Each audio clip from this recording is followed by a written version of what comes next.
This is a Genome Archive genome search result page.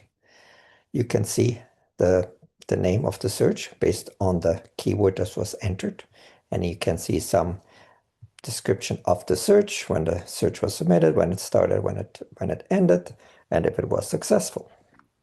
You can then see in the table view all the results. On the very left, you have checkboxes, and these checkboxes can be used to select a genome to include it in an analysis, which will be a separate video. Then you see the lin of the lins associated with the genomes, and you can see how you can highlight different prefixes from just a prefix A and to a prefix up to position Q, which is the prefix that is shared by all the results.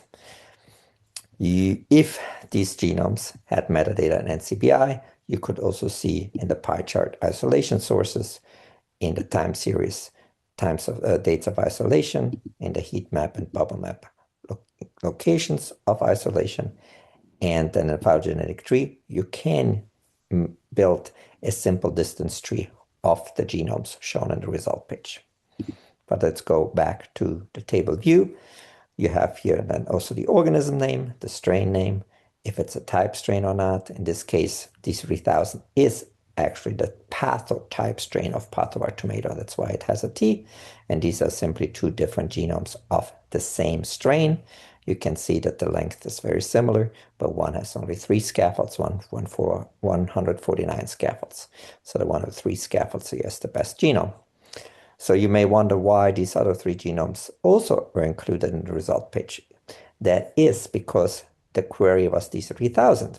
So if we click on here, we can see the NCBI information of this genome. And in fact, it tells you as source of isolation that this is a mutant of D3000. And so that is why it was included in the results. The same thing for D3118, also a mutant of strain D3000.